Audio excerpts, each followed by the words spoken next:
नमस्कार दोस्तों, मैं राकेश वर्मा आप सभी का स्वागत करता हूं आपके अपने परिवार एसएन गुरुकुल पर। साथियों, आप सभी शिक्षा जगत से जुड़े हुए जितने भी शिक्षक-शिक्षिकाएँ हैं, शिक्षकेतर कर्मी हैं, प्राथमिक विद्यालय से लेकर के विश्वविद्यालय तक पढ़ने वाले जितने छात्र-छात्राएँ हैं, आप सभी पिछले 1 वर्ष आतताई एसीएस पाठक के दौर से गुजरे हैं और आप सभी के लिए यह एक इतिहास बन चुका है कि जब आप कहीं बैठेंगे, किसी के समक्ष कोई यदि रौब झाड़ रहा होगा, तो आपको कहने के लिए हो जाएगा कि हम उस दौर के शिक्षक हैं, हम उस दौर के शिक्षकेतर कर्मी हैं, हम उस दौर के विद्यार्थी हैं, जिस दौर में के पाठक शिक्षा विभाग का अपर मुख्य सचिव हुआ करते थे। जिनके खौफ से शिक्षक-शिक्षिकाएँ, छात्र-छात्राएँ वो थर-थर काँपते रहते थे। किसी को पता नहीं था कि कब उनके साथ क्या होगा, कब कौन-सी कार्रवाई हो पाएगी, कब वे दशहरा का मस्ती नहीं कर पाएँगे, कब वे छठ का मेला नहीं घूम पाएँगे, किस रविवार को उसको विद्यालय जाना पड़ेगा और होली का रंग कब उतर जाएगा, किसी को पता नहीं। लेकिन उस पागल पाठक के इलाज के लिए बिहार सरकार के द्वारा के पाठक को जाते ही डॉक्टर एस सिद्धार्थ को अपर मुख्य सचिव के तौर पर बहाल कर दिया गया। अर्थात वर्तमान में बिहार के शिक्षा विभाग के अपर मुख्य सचिव डॉक्टर एस सिद्धार्थ पदभार संभाल चुके हैं। अब जितने भी उस पागल पाठक के द्वारा पागलपन में उनके द्वारा हठधर्मिता, वन मैन आर्मी एवं खुद ही पूरे विभाग का सर्वे सर्वा मान करके और जो भी नीति, नियम, दिशा निर्देश निर्गत किए गए थे, जिसका कहीं न कहीं शिक्षक-शिक्षिकाओं, छात्र-छात्राओं पर प्रतिकूल प्रभाव पड़ रहा था। सभी लोग डरे सहमे थे। अनावश्यक कार्रवाइयाँ हो रही थी। विद्यार्थियों के अनावश्यक रूप से नामांकन रद्द किए जा रहे थे। पुनर्नामांकन करने के एवज में धन वसूली की जा रही थी। जाँच के आड़ में, निरीक्षण के आड़ में शिक्षक-शिक्षिकाओं को शोषित और प्रताड़ित किया जा रहा था। उनसे धन वसूली किया जा रहा था, हफ्ता वसूली किया जा रहा था। अनावश्यक तरीके से उनकी वेतन कटौती हो रही थी। आउटसोर्सिंग एजेंसियों के माध्यम से घूस लेकर के और उनको विभिन्न प्रकार के शिक्षा विभाग से जुड़े हुए कार्यों को सौंपा जा रहा था। तो इन सभी पर नकेल कसने के लिए, इन सभी पर पूर्ण विराम लगाने के लिए डॉक्टर एस सिद्धार्थ ने आते ही, पदभार संभालते ही शिक्षा मंत्री के साथ समन्वय स्थापित किया एवं अपने सहयोगी सभी अधिकारी पदाधिकारी, अपने अधीनस्थ सभी अधिकारी पदाधिकारियों से भी उन्होंने सौहार्द उत्पन्न करने का प्रयास किया। और चाहे शिक्षा जगत से जुड़ा हुआ कोई भी निर्णय हो, उसके अंतिम पायदान तक पहुंचने से पूर्व उन्होंने कोशिश किया कि सभी अपने समकक्ष, सहयोगी और अधीनस्थ कार्यरत जितने भी अधिकारी पदाधिकारी हैं, उनका उन पे राय लिया जाए। शिक्षा मंत्री से मिलकर के उनका मंतव्य जाना जाए और तब जाकर के जो है अंतिम पायदान तक पहुँचे किसी भी निर्णय को लेकर के।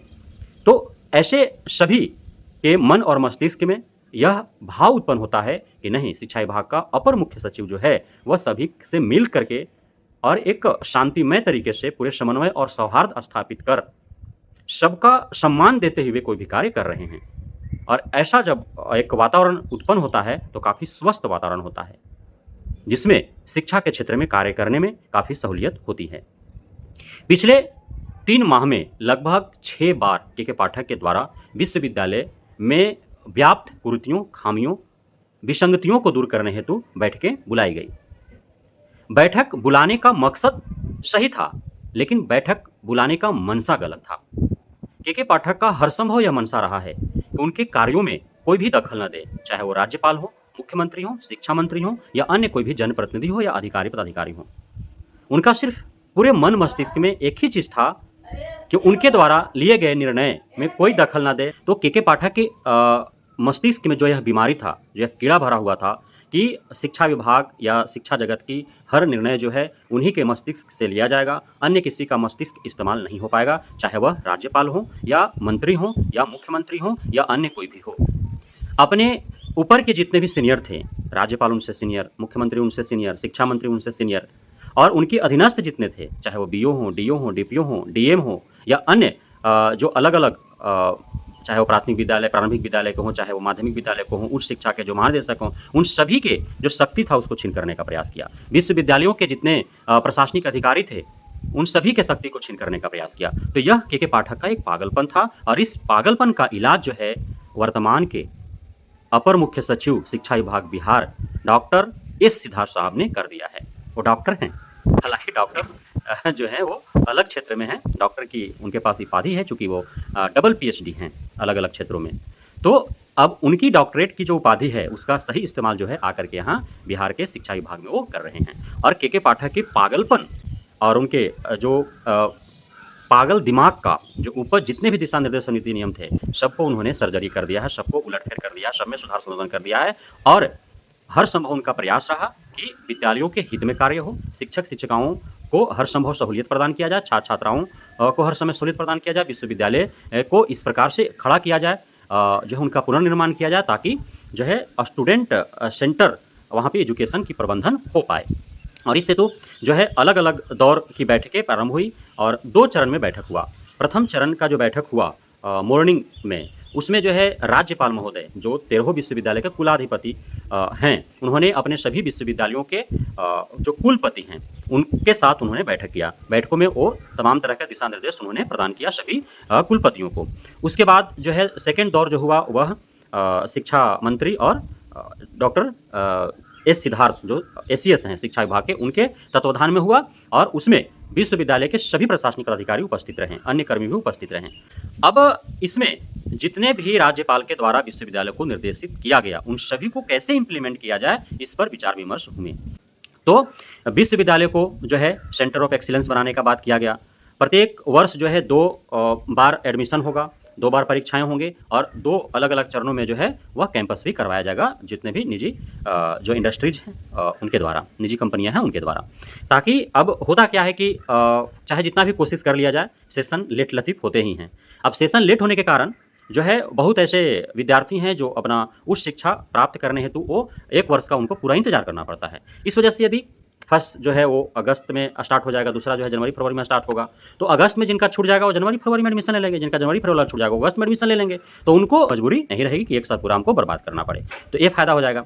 दूसरा कि अब इसको चूँकि यूजीसी का भी गाइडलाइन प्राप्त है कि विश्वविद्यालय में जहाँ संसाधन पर्याप्त उपलब्ध हैं और जो सक्षम हैं 2 सेशन चलाने के लिए 1 वर्ष में, तो वो चला सकते हैं। तो ये प्रावधान किया गया।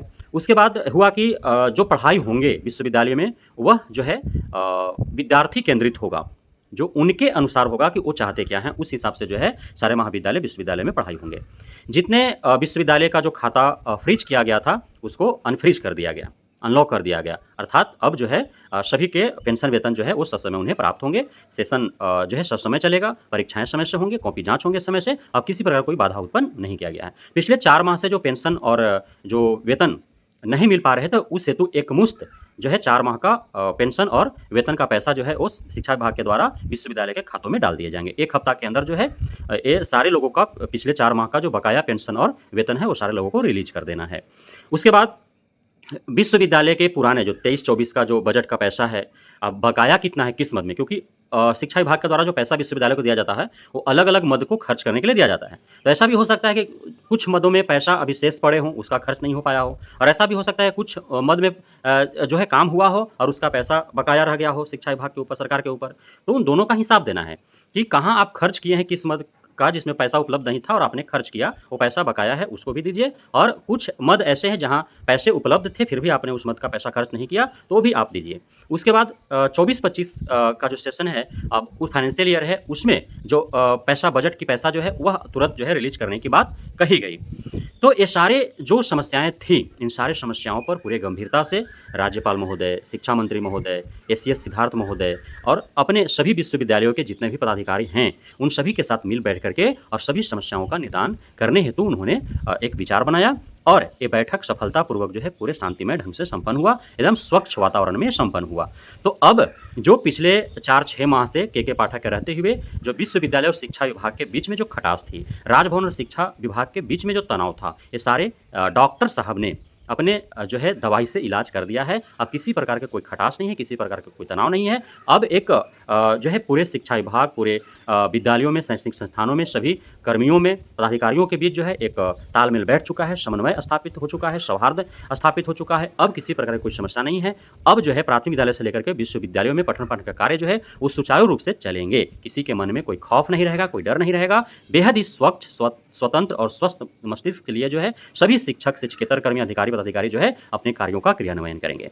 तो यह बेहद ही सुखमय पल है आप सभी के लिए जो भी शिक्षा जगत से जुड़े हुए हैं। बहुत बहुत धन्यवाद आप सभी शिक्षक शिक्षिकाओं का नवनियुक्त शिक्षकों का, शिक्षक अभ्यर्थियों का, छात्र छात्राओं का, अभिभावकों का, परिजनों का हमारे साथ जुड़े रहने के लिए, बने रहने के लिए, प्यार देने के लिए, यहाँ पे भरोसा बनाए रखने के लिए। जय हिंद।